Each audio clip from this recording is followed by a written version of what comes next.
as usual, I'm going to give a quick summary of our Building Bilingual Programs in Montessori Schools project funded by Erasmus. Um, for those of you that are new here today, I don't know if there's anyone that's new here, but I'm going to share about the origin story of bilingual Montessori. And it all began when our founding partners kept hearing about the struggles and challenges in many discussions and questions the bilingual community was having about how to best integrate bilingual education into Montessori schools effectively. And this photo is from the lead Montessori conference, open space session that was in Prague in 2019. And it was in one of these discussions that we feel is the origin of bilingual Montessori. After this, the founding partners organized themselves and applied for and thankfully received a 3-year grant from Erasmus Plus to support our project. And bilingual Montessori was officially launched in February of 2022. So early on, it was decided that our approach to this challenge would come from the whole school perspective, meaning that we will focus the work on the specific needs of the different groups that make up a school, namely the Montessori guides, the language specialists, and the school leaders. And yes, so keeping these groupings in mind, we started to develop the grant outcomes in 3 areas. So first, we have the methodology or field guide, which we now officially have called the Field Guide for Building Bilingual Programs for Elementary Schools. This guide, of which we have been focusing much of our energies, is developing to be rich with effective classroom administrative practices, and it's really something we can't wait to share with you.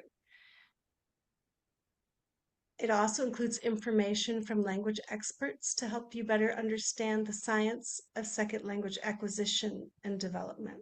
There's a lot of very good things in there. Next, we are producing a 3-level online training course, which we announced to you recently, and it's based on this field guide. The 3 levels it's designed for are the school groupings of Montessori guides, language specialists, and school leaders.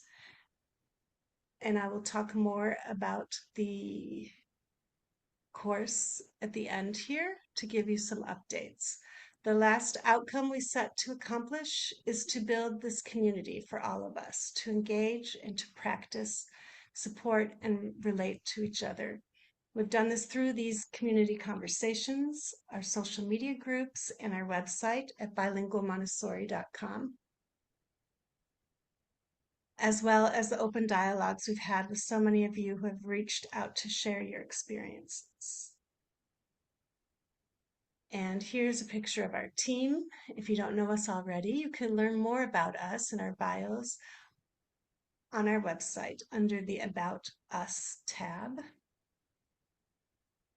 And so we are very glad that you're here and or listening to this on a recording, but please do keep in touch with us via our website and social media because your involvement is a very important part of our journey. You can let us know your needs, your ideas, and your feedback on the project. If you haven't already, be sure to sign up for our newsletter on our website to learn about future events. And from there, you can email us anytime at hello@bilingualmontessori.com if you have any questions or wish to share about your own experiences. We are always happy to hear from you. And to give you a project update, first I'm going to tell you about the course. So our online course, which we've been working hard to develop, is going to start November 4th through November 29th.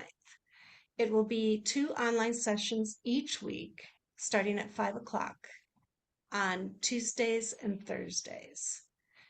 We have sent out a questionnaire application form. If you have not yet completed that, if you're interested, the deadline will be June 15th.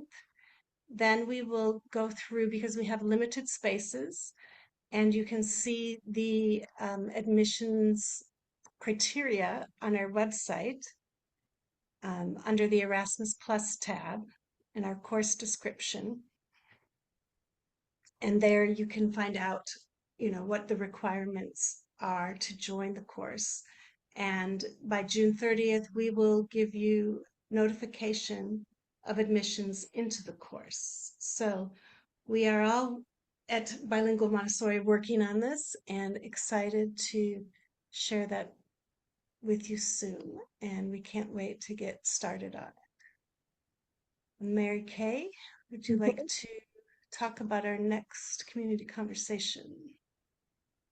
Yeah, just in general, just to say that we are heading into the last 6 months of our grant period.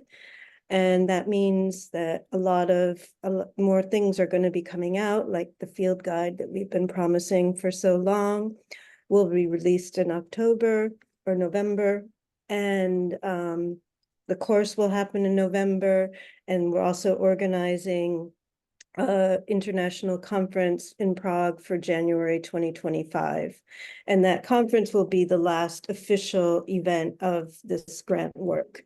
So what that also means is that for now, community conversations are going to be slowing down or winding down, depending. We're not sure what the future holds for us, if we'll get more funding but anyway, I just wanted to announce today that after today, there'll be a break with community conversations until October. And on October 9th, we're going to have someone, well, she's an elementary guide who's worked in bilingual schools for many years in the United States. And now she's working as a trainer and a speaker. And so she has offered to give kind of our last wrap up community conversation for 2024. So we'll obviously be putting that on our website, but just so you know that if you think, oh, did they have any more? No, right as of today, then we're going to have a break and continue with our other activities. So I just want to take a moment and introduce Mariann, who is a very gifted Montessori guide. I've had the pleasure to observe her in her school in Prague. And I also interviewed her for the case study research, so I also know more of her background. And she is originally from Hungary, and she moved to Prague 14 or 15 years ago. She's trilingual, Hungarian, Czech, and English, or maybe she would say English and Czech, I'm not sure. No, Czech. And she has 2 daughters they are trilingual. Well, we can say that. 11 and 13 years old. And she came to Montessori indirectly, like many people do. She had trained as an English teacher, an ESL teacher with the Helen Doron Institute. And she was hired in Andilek School in Prague as English language specialist. Since there's a training center in Prague, she was offered the opportunity to do the guide training, which she did. And since she finished it right after in 2021, I think you said, right at the end of COVID. And so she's been at the school for about 6 years, but she's combined being a guide, the English speaking guide, plus her ESL experience. And when I met her and we spoke, it was what impressed me the most, the way that she's able to pull in materials and some techniques to help engage her 6 to 12-year-olds with English language learning. Because as we know, for this age, they have to be motivated by interest. They're not in the sensitive period for language anymore. And when I visited and observed, Mariann showed me some of her materials and I watched her in action. I really saw that she is an extremely good observer and really picks up on the things that she sees will get the students' attention and motivate them and engage them in wanting to learn English. So that's what she's going to share with us today, some of these successful techniques. And just bear in mind, these work with her students. Maybe they'll work with yours if you're also in an elementary classroom. Maybe they won't, but I think just the way in which you see that she's really looking to what will engage their attention and motivate them to want to learn English. So thank you very much, Mariann, for joining us today and sharing this experience. I think people are going to find it it's just a new perspective. We've had different guides coming in or different English specialists coming in, and she, in my mind, combines both worlds. So thank you for coming to this last community conversation for the 23-24 school year. And I'll pass it over to Mariann. Thank you, Mary Kay, for your kind words, and thanks for everyone for joining. I'm not sure, Lucy, you want to do the Menti right now? And then I will start this speech. Yeah? Thank you, Mary Kay. As you might know, if you have been participating in the community conversations, we usually do one Menti at the beginning of our community conversations and one at the end. And the one at the beginning, it's always a question that helps the presenter to know who the audience is. So it's pretty even, Mariann. You have, I would say, the most diverse and evenly diverse group we've had so far. That's great. So and we also have in the chat a college professor, school leader, and a graduate student. All right. So I might hello everyone. Thanks for joining me today. I would like to talk a little bit about how I combine the Montessori philosophy and how I used to do and how I still do the second language enrichment. And my focus is to meet the needs of the children at the age of 6 to 12. Not sure if I'm actually on the presenting mode because I cannot move my slide. So sorry, I have to stop the share. I apologize.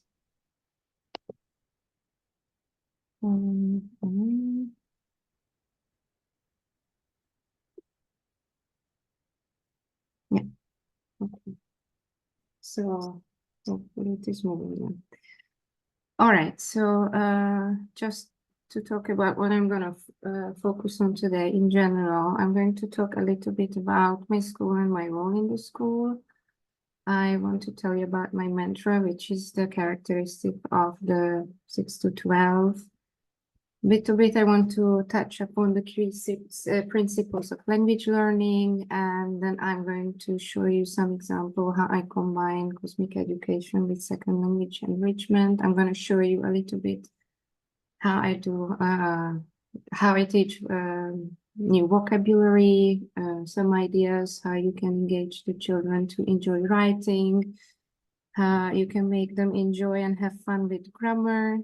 And then I'm going to show you how I do reading enhancement in the classroom.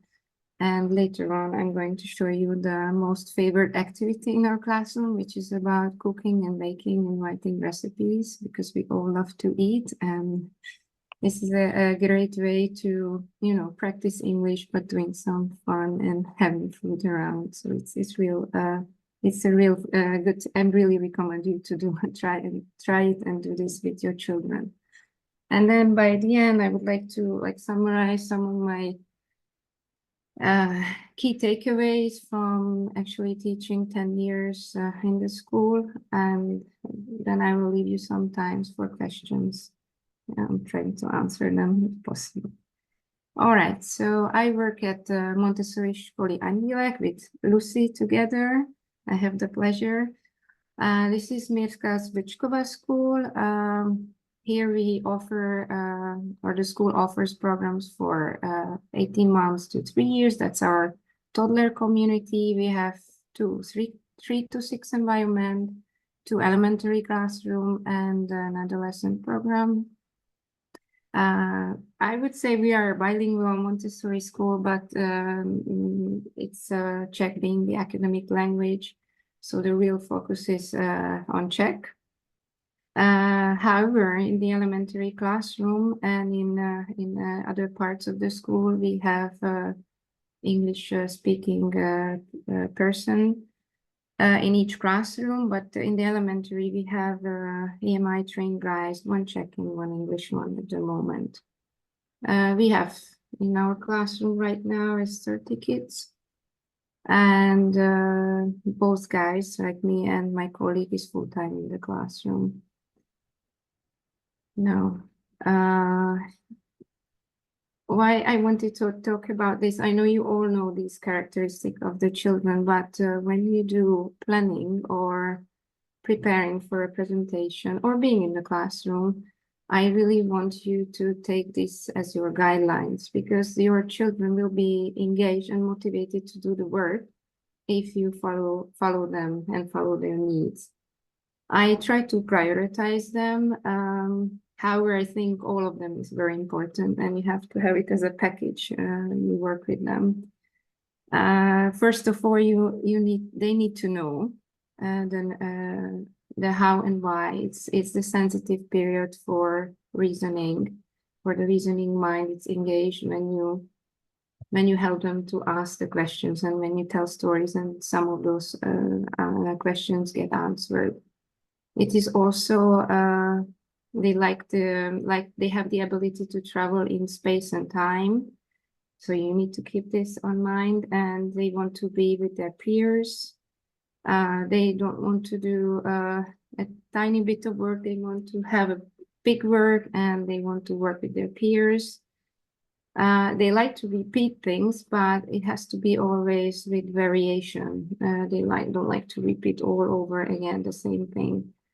Although it is not the sensitive period for language, but this is the age when they really try out how well they can communicate in the classroom, and they start to love using the language, making or playing with the language. They want to express themselves better, and they get better and better with that. They like codes and secret languages, and they like to look at the language in a non-literal way. So that's when you really have to bring the jokes or the riddles into your classroom. They like to do extraordinary things. They like to go out and have adventure, and they always have a person they admire, being their older peers or just a guide or a teacher in the classroom. They're interested in learning about new cultures, and they really want to understand their strengths. So they do self-evaluation within the classroom. All right, so in general, why do we need language? We want to communicate and meet our fundamental needs. We need the language to help to satisfy these needs, and there is a social aspect in it. We are social beings and want to communicate with others. So when you work in that classroom, you need to keep this in mind, and you have to attract those children and tell them intriguing tales, do a demonstration that we are interested in that sparks curiosity, so that they want to have a reason or a motivation to talk to you, because they have a known language they already know, their mother tongue, and they are very happy about being able to express themselves. So they really have to have a reason why to learn another language. And You have to make them, you have to show them that it's beneficial for them to learn the language, and it's actually fun. So don't forget about that the elementary children really need to have a reason why to learn, or anything you want to teach them, they have to have a reason why. Just a little bit about second language. The key principles about acquiring a new language is, you all know probably, so I'm going to be very fast in this slide. You should start as early as possible. I really recommend that you follow the pattern of learning a mother tongue. Therefore, first it has to be oral exposure, spoken language. And what works really well is that the language is present all the time. So that's why it's good to have someone being in the classroom and using that language, so that they have this background hearing, even if they are not tuned in and fully focused, they still have that language present. I generally think that there should be a positive reinforcement, encourage them to speak, even if they use one word or they mix with another language, keep that positive feedback and support them to rephrase. But don't stop them. Oh, no, this is not the way how you should say or express yourself. So that's why I think there should be a positive reinforcement. I believe that also it's important that there is this spiral learning effect, that you don't try to squeeze in all the vocabulary at once, always just a bunch of it, and then you come back another day or a few months and extend, because their mind needs novelty. And if you just tell, okay, you have to learn all the 50 vocabulary about clothes, that's not novelty for them, and their brain will stop. And when they are exposed to oral and spoken language, and then they can actually use the language a little bit, then should come the writing and reading. So it should come a later stage. All right, so let's share with you combining this Montessori philosophy and the second language background I had, teaching second language. Let's say I want to teach them about weather. They don't want to just learn, okay, sunny, rainy, cloudy. You have to make it this vocabulary being useful. So how I do is I approach it in a completely different way. I attract the reasoning mind and show them many demonstrations. For example, I can talk about the water cycle, show them the process of evaporation. They can actually Google so many demonstrations about weather, and I found this cloud experiment in the jar, and you use a hairspray and put the hot water, cover it, and then put ice on top of it, and then the clouds come. You can open the jar and open the lid, and the cloud is coming out, and then they are just, you know, enjoying it, and they want to repeat. You can also touch upon the work of the air, explain and do all the demonstration about all the about air. And then I also find another nice experiment with doing the barometer in the classroom that can show you the air pressure.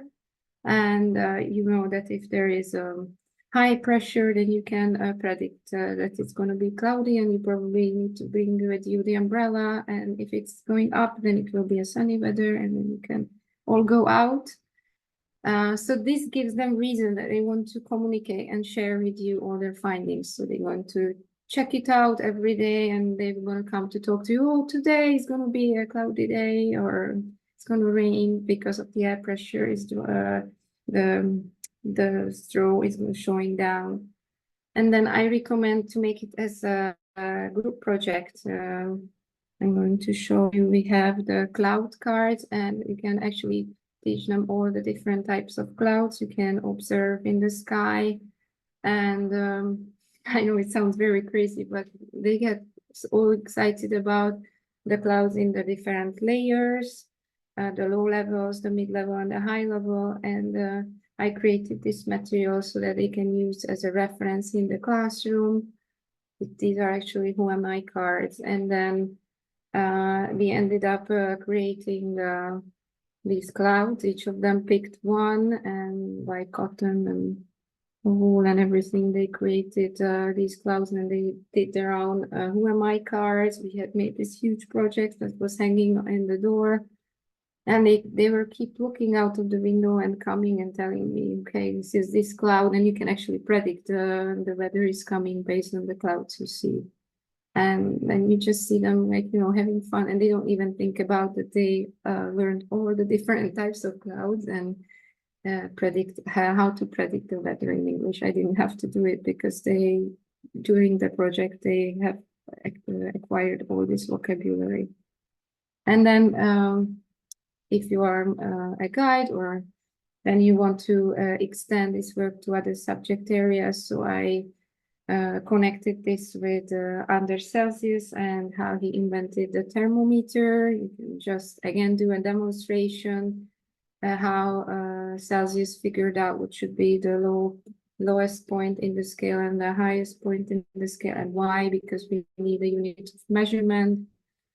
And instead of just teaching them how to say it is 5 degrees below zero, you can have all this experiment around and having fun, and then you can create a weather calendar, and again let them just, you know, every day do write and check, and then it's become part of their vocabulary and having fun every day.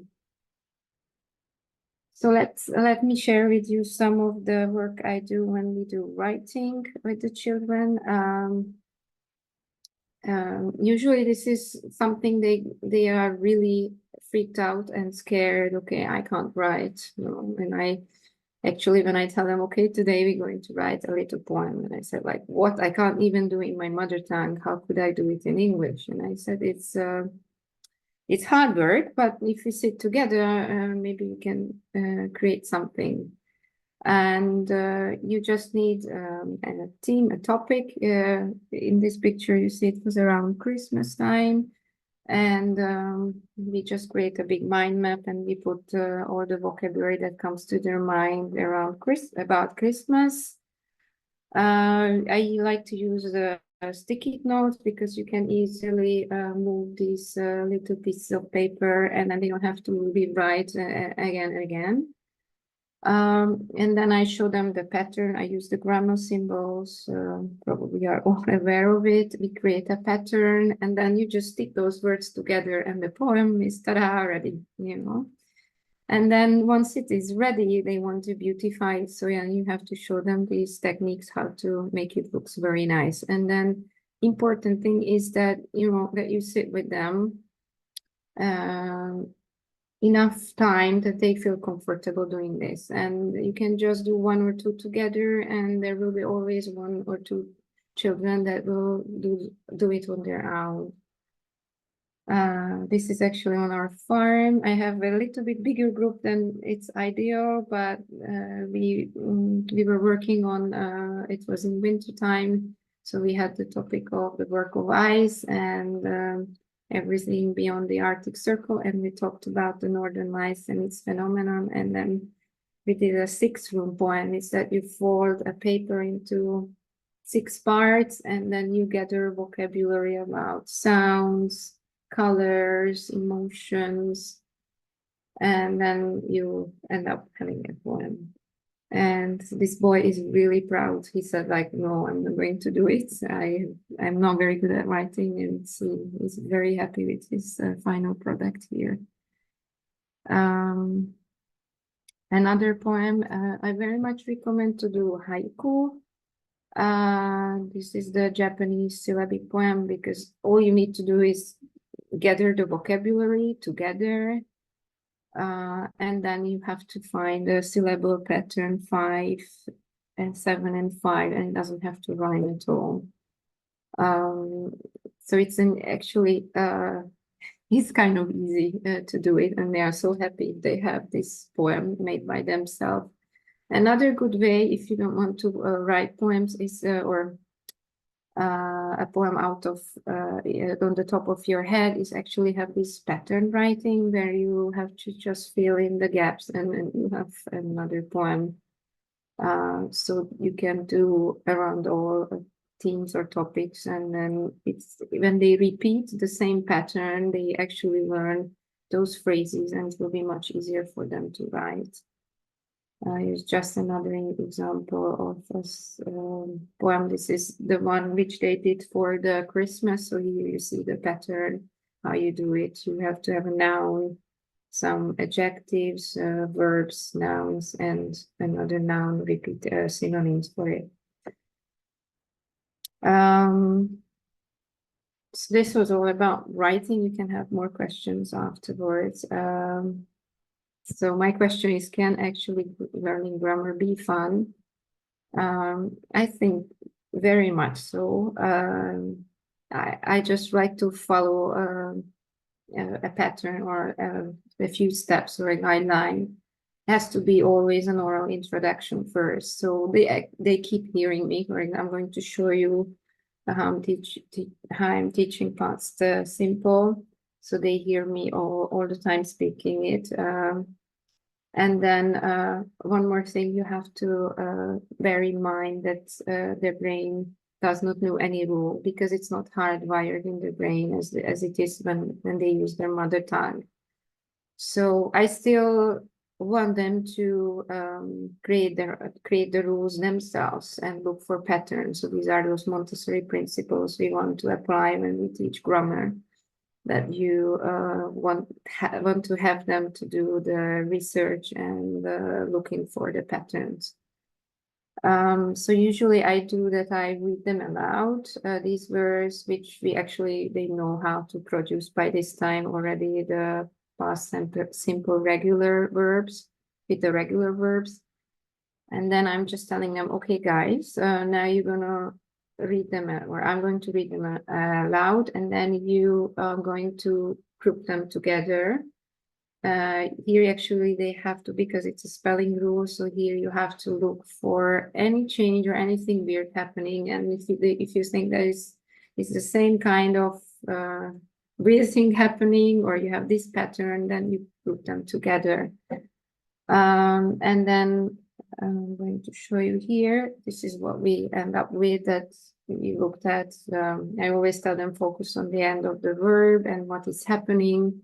So you see that there are regular verbs that follow the pattern. You just add ed, then there is a consonant and y, and you drop the y and an I and an ed, and then there is the consonant, vowel, consonant, and you double the last consonant. Or if it's ending in an e, you just have to add an e. And then we create together a mind map or a poster that they actually have it in their exercise book as well. So each time they practice writing or they have any games for a follow-up work, then they have it in front of them. Then this can be their control of error card. What is important, that you have to really isolate the difficulties, so not try to cover everything at once. So just always focus on one tiny bit of the new grammar. And then when you do follow-up works, it should be first, I usually do games to make it as a fun element. Make sure that first it's oral game, and then once they feel comfortable about oral games, then you can go to some writing games like scrambled writing. And you should have always at least 2 or 3 versions, because you never know which child prefers which variety, so that they keep engaged, or just, oh no, again, the same game. So it's boring. This is one example I have. Actually, this is for the irregular words, is the tic-tac-toe. The control of error card is in the background, and here you see that I used 2 dice. One is for the pronouns, and another one is that they have to do affirmative sentences, negative or interrogative. So they have a variety of sentences they can practice. Or you can use board games, and you can have actually the control of error separately. I really love the Montessori language materials, and and the presentation. So I still kind of want to have them present in the classroom, available on the shelf. However, I will think that not everything you can just take on the shelf and it's ready to use. Because as I said, that brain does not know the rules. They don't know actually if it is correct or not, and then it doesn't make sense, you know, especially not the grammar boxes, because they really don't know if it is right or wrong, unless they have a high exposure and experience with the language. So I recommend that you adapt the materials to the needs, and each mother, if you have a different mother tongue, like for example, the Czech has these Czech things that there is no articles, and we have another part of speech. So you have to take all these things into consideration. So what are those key differences from the native language and the second language you're teaching in your classroom? What worked for me, what presentation and materials, taking into account that I'm teaching Czech language next to the kids that have mother tongue as Czech language. But I think in general, I think these would be okay to go if you are in another native environment. The oral introductions to the parts of speech, it's real fun. But again, like I can't do, for example, the articles. It doesn't make sense. They won't understand that introduction to the articles at all. What I really do like to use are the comment cards, but not those ones that are ready-made, but I usually make handmade ones. I write simpler, shorter sentences so that it's easier for them to understand. We do write booklets. I'm going to show one or two examples. I like to use the grammar symbols to compare the language and symbolize the poems we learn. And I like grammar symbol pattern writing. It's real fun. I have an example to show for you as well. And simple sentence analysis is fun as long as you do the follow-up work together with the children. So you have to spend enough time that they feel comfortable. And I also recommend that you have sample sentences available on the shelf, because it's very, very hard for them to create their own as long as they don't have a sample or something they can use as a guide. I have these poems on the shelf. They can pick themselves, or I usually use or looked for poems that is attached to biology or geography, or even the vocabulary they need to cover in their second language. And I pull this out, and then we learned these poems. We actually always create our movements to the poems. I try also sometimes to compose music to it with the tone bar.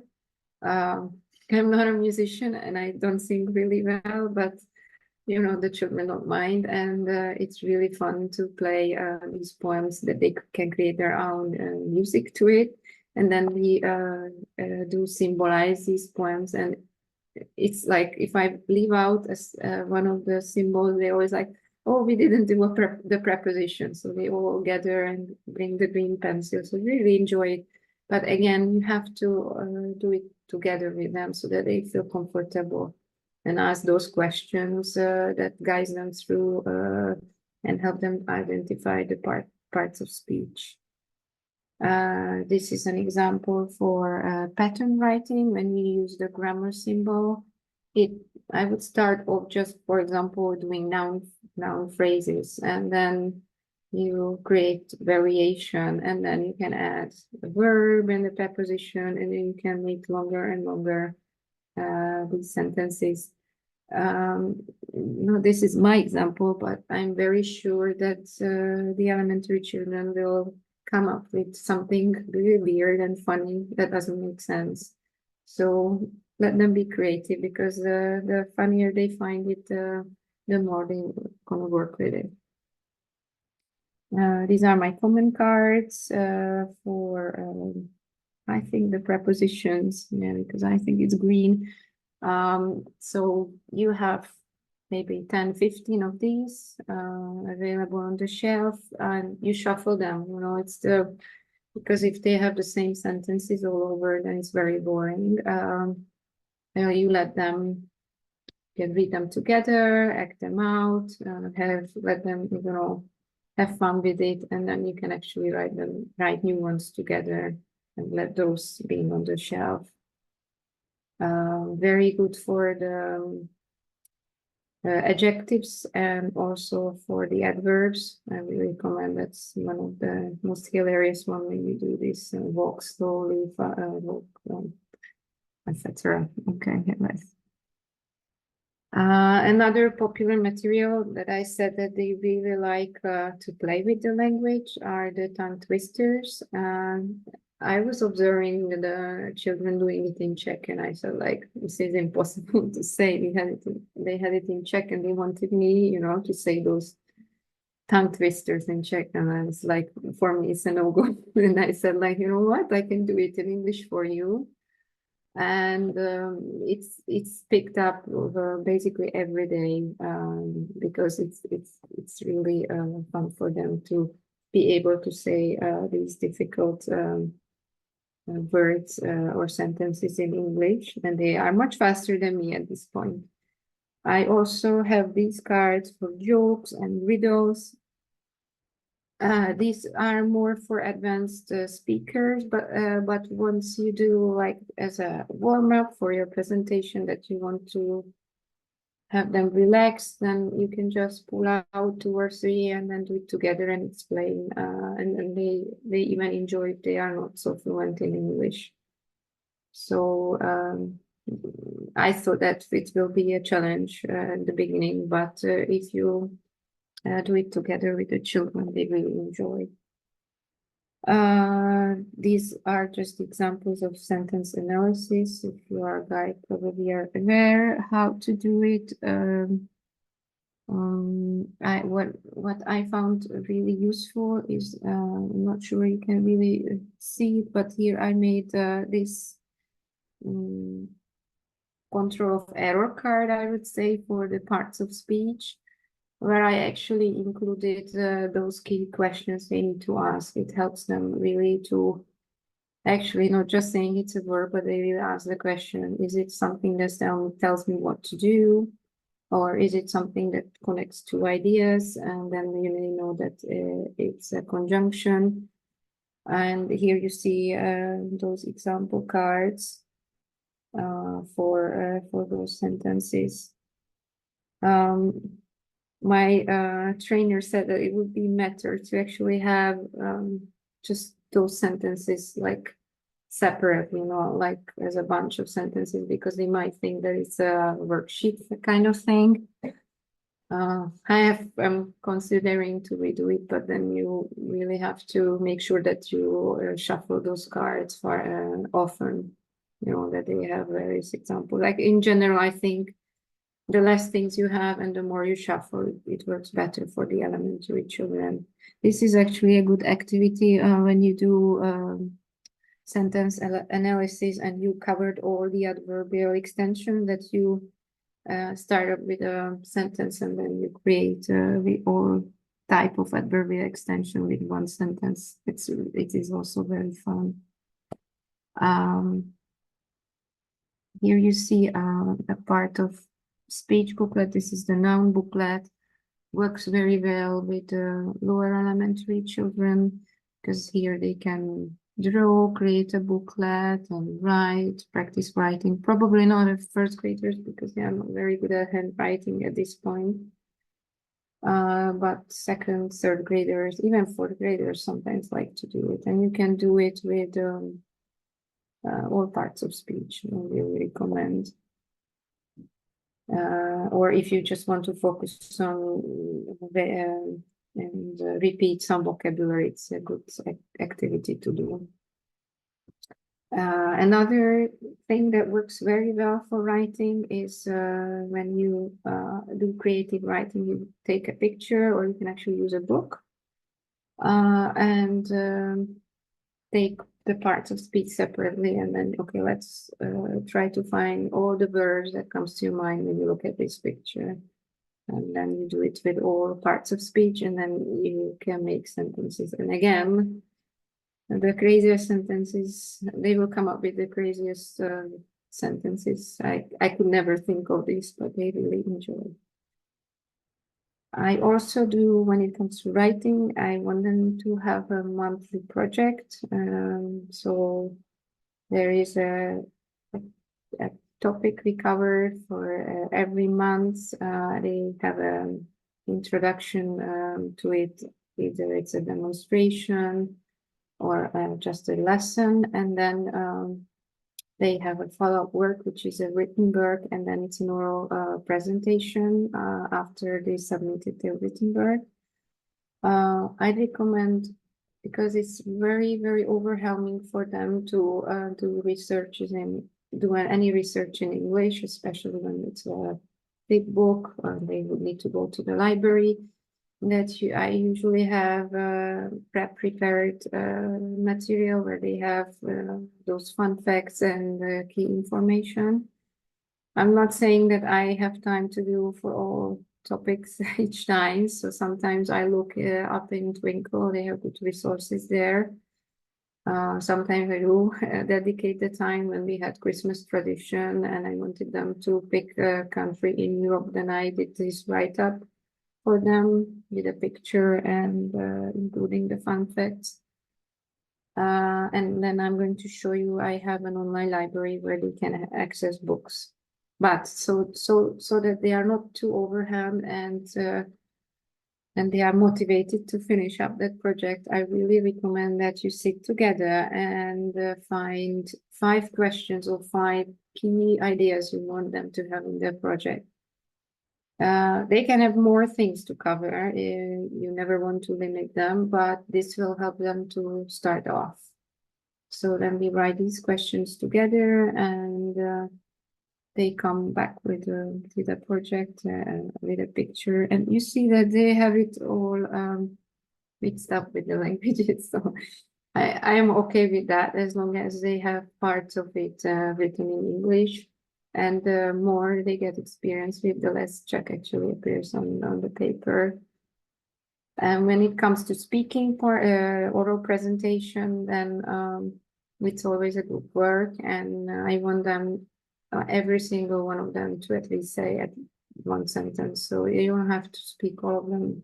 They can share it out as they want, but everybody must have a share with that they say at least 1 or 2 sentences. And last but not least, I want to show you how I focus on reading, or how I help them to enhance this reading in the second language. And but before, so first of all, I want to tell you that you have to focus, let the children focus first, the reading in their mother tongue. Because it's actually a transferable skill. So we all know that reading and writing is about connecting a symbol to a sound. And once they are able to connect that, then they will be able to transfer that skill to English. So then the question is when to start. And it's about observing the child. It's very individual. Sometimes they're ready after half a year.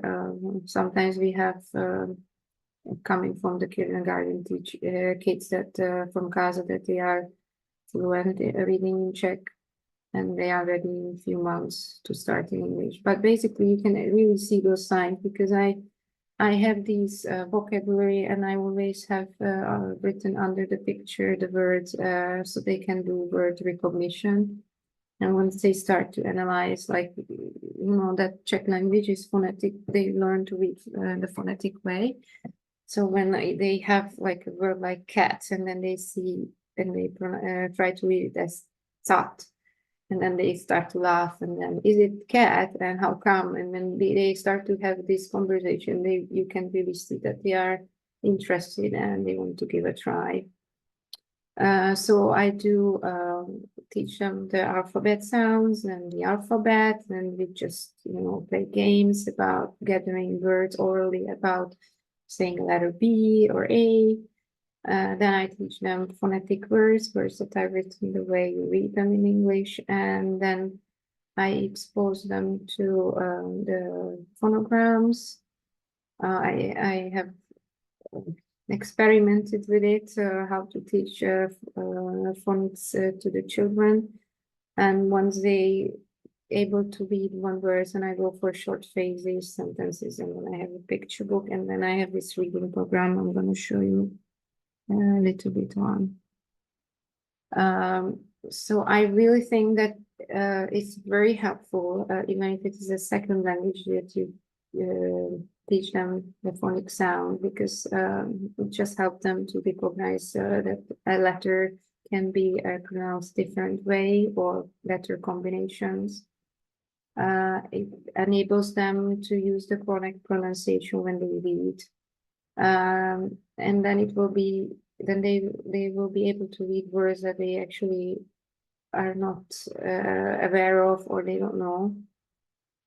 And then also the elementary children don't like to memorize things, and they want to understand why the words that are written differently sound differently. So it's really engage the reasoning mind and help them to actually do well on, in writing as well. Because then they have the skill set. Okay, I know how to, there is an sound. I know that there are 3 versions I can use, and it already helps them to limit, and then it's easier for them to remember which one is the correct one. These are my phonic cards. I'm not 100% sure that this is the best way. I really still have to work around it. But the key principle about teaching phonics is that you have a key word and a key sound, and then you connect to these key word and key sound, or the same sounds. So if I'm teaching ch, then I have chick or chicken, and then once they recognize a ch is pronounced as ch, then they can read all these words, and then they can go on to phrases and sentences, and they have all these cards around. It's a higher level already, and they can then, you know, okay, in this one, for example, the sheep on the hill, and they find all these key sound cards and identify which phonics are used. They like to have those pictures because it's also a kind of vocab extension. They don't know all the vocabulary here, so it's helping them to enrich the vocabulary on the other hand, and helping them to understand what they are reading, because that's one thing that, okay, your brain switches on and, okay, I'm reading, but you have to actually push the button which language I'm reading in. I realized that when my elder daughter started to learn to read, and she had no clue when she pronounced those letters, what language should she connect to it. So that was an aha moment for me, that in any second language, they will have at the beginning difficulty to switch on or quote what they read. And these pictures are visual reminders to help them. Okay, I'm looking for this meaning. And when they read this out, then they can find these picture cards. I'm doing with time. I think I have to speed up, Lucy, or because is it okay still? We're going a little bit over, and I was just going to write something in the chat. It's okay. We can go through, because we have a lot of these are a lot of great ideas and good materials. And I think you're going through them quickly. So Yeah, I'm trying to speed up. Sorry. yeah, but if anyone needs to go, you can Yeah. always watch the recording afterwards. And Okay. so it's fine. And then perhaps at the end, since we're not having a lot of questions written in the chat, we can open it up if anybody has some direct questions, because we have quite a Okay. small group today. Okay, Okay. so go ahead, continue. Okay. All right, and then I have this program called the Epic Read. It's available online and basically free of charge if you work for a school and you use certain, if you use it from 7 a.m. till 3 p.m., if I believe so. And all you have to do is you create your login, enter your children there. You don't even have to, they don't even have to have their email address. Just create a login and create a class code, and you are in this library. It is available for you for free. And here you see the children have their name, and you can see how much time they spend on reading daily. I actually encourage them to do 10 minutes per day, and this is how the homepage looks. It has a lot of scanned books, for example, National Geographic for Kids, various comics, audio books, even videos, which are, if you have a theme or topic, then you can look at them. But what I found most useful is this part, read to me, as it's like you would have a book and you would have an audio to it. So you can see it here that actually you can follow the text, and then it's read aloud for you. You can pause and then read for yourself, and each word you can click on it and the pronunciation is repeated. Plus, there is a dictionary that you can click on, and it explains the vocabulary, and there is a sentence, the word is used in a sentence. So it's a great way that they can actually practice on their own reading. And you have to monitor them working with it, but I see tremendous progress in my children this year using the Epic Read. Also a good way to use it for the project research, because all the National Geographic books are up there that are made for kids. And if you don't have in the library many books in English, so that could be a good option for you. Okay, so here is the fun part. We have created a cookbook that includes the recipes that children or I write. And the key thing is that that you just do it. You just beautify it and do these visual reminders to them that they know the verbs, and you don't have to explain. If you have these little pictures, and I have these steps usually written, the instructions, and then they actually don't need me at all. They can do the cooking all in English. This was one cooking when we did it for the Easter this year. It was a bit more difficult recipe, but they tackled it because no problem. And then you can have a nice conversation around in English when they do this cooking. It's enjoyable. And the children also are very motivated to write their own recipes, because they know that they can actually make it happen, and they can cook it or bake it. And last but not least, I have this general advice. So whenever you plan the lesson, think about those characteristics of the children and the tendencies of the human beings. So they want to communicate, they want to move, and they want to be together. And preferably work with small groups. I think 5 is the maximum, maybe 6 when you have a story to tell. In the art lesson, you can have 6 children, but the less, the better. But definitely not one child, because they want to have someone to work with and communicate. If you step out, that they can do the follow-up work with someone. I generally recommend that you practice with them enough that they feel that they can do it on their own. I know it's hard to make that guess, but I think you will develop a feel for it. What means enough? Sometimes I took it too long, but then I realized it was really too long. And then always listening when they play those games, how they use their language, because that will give you a clue how to do follow-up work. What is that part of grammar they didn't get, or what vocabulary they need to practice. And I really recommend this monthly or bi-weekly consultation with the children, where they can discuss what did they enjoy the most, what they struggle with that, or follow-up work they would like, or any presentation they would like to have. Those conversations are so important, so useful, and they really feel that they are listened to. I keep my journal. Sometimes I do forget, but I have this journal with me where I record my lesson and I can do reflections. Very helpful for the follow-up works again. And also to realize what didn't work well in that presentation. That's okay, you know, because the first time you will not always succeed.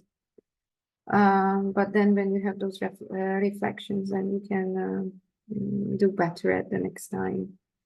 And let the children create their own games they really enjoy. We have sometimes such a mess on the shelf because they create those games. And we had this one game, it's called the dumpling game, when we make scrunchy balls for the spelling of the adjectives, the comparative superlatives. And they are throwing those dumplings into the bowl according to the rules. So we have a big bag full of these crunchy balls. It doesn't look very nice, but they really, I find it very effective because they know the grammar inside out. Okay. And then I also recommend to shuffle those materials and have many varieties of things. I think that's all that I wanted to share with you today. Thank you. Thank you so much. A lot of good ideas and advice that you have there at the end too. It makes me wish that I could have been in your classroom when I was a child. It sounds like so many nice things are happening. So we don't have, because you've explained the materials so well and given us great pictures, we don't have a lot of questions, but Okay. we do have, if you want, we can stop sharing the screen. Yeah, sure. See, or yeah, Mariann, yeah, and open the Check. video up for a discussion. Richard had one question that he was writing. Would you like to ask it, or shall I read it, Richard? Yeah, please read it because I'm not sure. No, I'll read it. Richard can. Yeah. As you wish. I'm happy to ask the question quickly. Yeah? I just wondered. Hi, thank you so much for the presentation. I really enjoyed it. I just wanted to ask it, when you're doing the second language, do you stick to the second language all the time, or do you do explanations in the child's first language? I'm not sure I understand. I usually, when I teach, when I present, it's I'm speaking English, and there has to be something they really do not understand, and then I might switch. But I just really do to try to explain everything in English. Can you give me an example in what way you think that I switch, or sorry?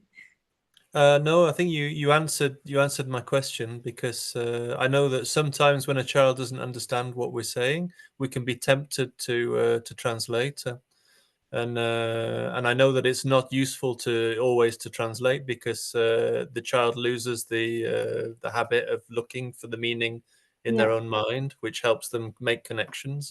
So I just wondered, in connection with what you were showing us today, if you stuck to that principle. No, I don't really switch. And even if I do a biology lesson or a geography lesson from the geography album, I use visual pictures or reminders or something like that. And I really think that by time they get to the level that it will click, you know. I have never had I had a child coming in the classroom and putting the hand on the ears and said, "No way, I'm going to listen to you." But when we got to math, he was ready to listen. When we did the demonstration, so, and then then the barrier just disappeared.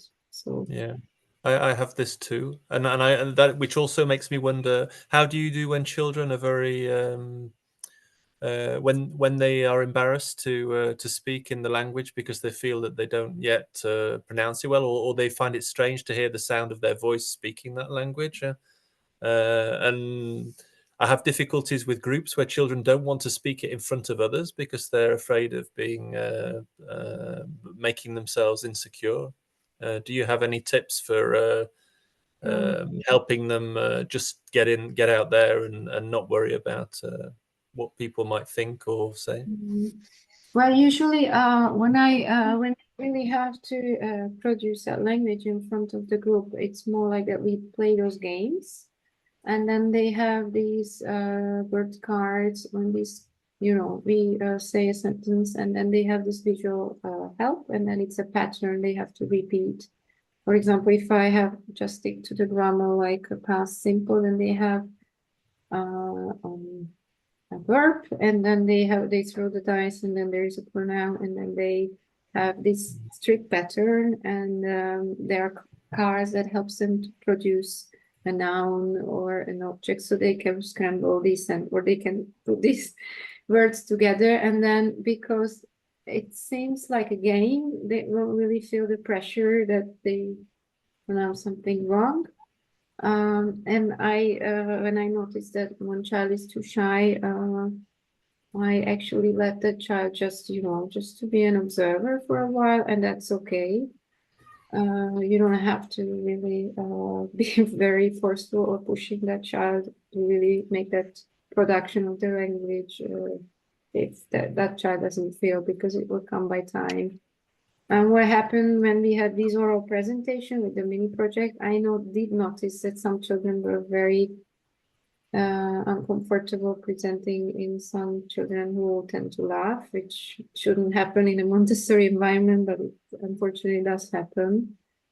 So then I just said, you know what, if you don't want to present among the large group, so let's make it to a small group and we practice together. So that was my approach. Thank you. Thank you, Richard, for your questions. And Mariann, I think we'll have about 2 more questions. Okay. And then we have one more Menti that we'd like to do at the end. Christy, you wrote something in the chat, which is a question that I've seen often when I was teaching. Would you like to ask it yourself? Sure. Thank you, Mariann, for the lovely presentation. So I'm also teaching in a bilingual classroom, and I've experimented with lots of different things, but still, this is still the question in there, how to divide the presentations between the 2 languages. If the 2 teachers are full-time working in class and we are learning the second language by immersion. Mm-hmm. Basically, I don't recommend that you teach the same things at the same time. So what usually work that we pick subject areas and then you switch in 2-3 months. So let's say you agree that I'm going to do biology and you're going to focus on geography or art, so that would work. That's one way. Or you just agree that, okay, this is one topic I think I would really like to try, and then your colleague could do the one which, so if you are doing it in the second language, your colleague can wrap it up in the second language. So let's see and do a follow-up work. So build on, like if you work on the work of air, then you can let the colleague start off, and then you can in the second language do the presentation later on, or other way around. So usually the key is that you do not parallelly teach the same thing at the same time, because that brain really needs novelty, and they just want to say, oh no, this lesson we just had in French or German, or then they are not going to get motivated. Or what worked is that with the stories, because that's very difficult for the younger children, and you really want to make sure, because these are the seeds you need to sow. So I let my other colleague, who's this Czech speaking guy, that she really does with the lower elementary children, those key stories, and I can redo with the other children from the upper elementaries from age 9, 10. So that would work. Yeah. Thank you. And within one day, Like, how do you share the work, the presentations, even if it's different subject areas? Well, right now we do that. We all meet with all children, so that's the only principle. And we have a spreadsheet where I can see her lessons planned, and I plan mine. And I'm trying to make sure that all subject area is covered. We don't have time for the lessons. We just write on the board, and it's color coded. So it's not necessarily that I'm purple every day, but we just use different colors so the children know that if on that day everything is red and written in English, that's me. And if it's all blue, then it's the other guy doing the lessons. And my principle is that I look at during the week, that I'm not saying every child has every subject area, but all subject area is covered. And then I meet with all children, with every children every day. Sorry, my brain is getting tired. Sorry, it's the end of Yes. the day and I've been teaching all day. Well, I think we Thank can all you. appreciate Sorry, that I hope because it was helpful what I said. yes. Can we have one more question, Mariann? Yeah, sure. One was already answered through your Okay. past discussion, and then Kimberly Winters has a question for us, and I'm curious what it is. Kimberly? Mariann. I actually have several, but I just need to ask, I guess, the most important one. Do the children use the EPIC platform for reading during class time or when they're in their environment for English? Well, I had a struggle because I wanted to have the read the books which are available on the shelf, but somehow, you really have to read them first. So they get excited. They felt that they can't do it. So I have now 2 laptops available in the classroom, and they have actually access during the working cycle. They have this sand clocks that they measure the time that they should read not more than 10 minutes because I want them to do all their duties because some kids will just spend all day at the computer. It's very enticing for them just, sit in front of the screen. While I will make this decision, I think it's a good thing to offer also off school time that the parents can do some follow-up work with the children. Unfortunately, it is not available for free of charge, so you have to pay extra. So that's also made me think that I want the children to make use of this possibility that they can read during the working cycle. Awesome. The reason why I ask is that at our school, we have access to an editorial called Milton. And basically, just to sum it up in a nutshell, the children have a workbook that's for children that have 2 to 3 hours a week of English. And it comes with a platform that has a digital library. It's bi-level, and it's very similar to EPIC in which the children can choose the level book that they want to read. It has a brief reading comprehension at the end, about 5 questions, and it reads the text to them, and it has either American or British English accent. Oh, nice. So that's why I was kind of curious if they used it in the classroom, because also the children, we recommend that they use, books that we have, physical books in the library, but it's very similar to which they only have like maybe 15 minutes tops on the iPad, and they can go in between using the digital book room, or they can even do Trainer, which basically has reading, writing, vocabulary, etc. And the name is Milton Education.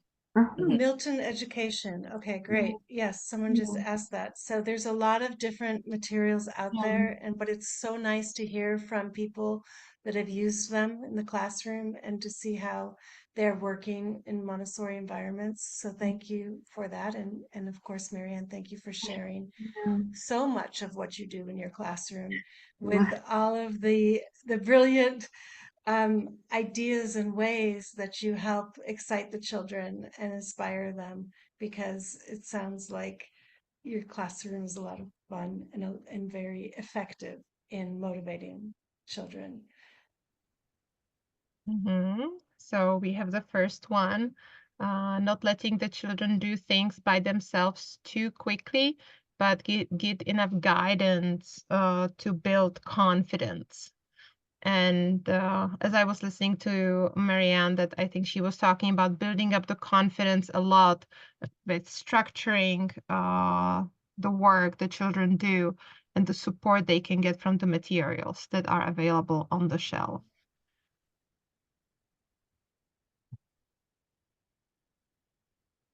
Or maybe even that you sit with them, like you dedicate your time also, that you really are available for them to work with you. Next one, I love the practical examples, the links to resources, and sharing the workload and in a two-guide work environment. So big compliments to you, Mariann. Not to present the same content in both languages. They are like novelty. No parallel teaching, but sharing disciplines, practical ideas, how to get children to write poems and do creative writing. And let's wait maybe for one more. From this talk. Oh, there it is. And I will close the QR code. The advice you shared at the end was very helpful. I appreciate the review of the tendencies and characteristics. So if you're still writing up your aha moment, feel free to finish writing even after the session is over, because it's very important feedback for us and for the presenter, and we do share it with them. So now maybe Mary Kay, would you like to end the session? You can do it, Lucy. I don't have a stable internet. I keep not being able to hear people. Okay. So thank you very much for the time you spent here with us. It was true pleasure meeting with you. This is the 17th time, as you heard at the beginning. And we're really looking forward to the 18th time, which will be in a moment when we will be all refreshed after the summer. Yes, the September will bring our energy down a little bit, but we still will be full of energy to keep going in the next school year.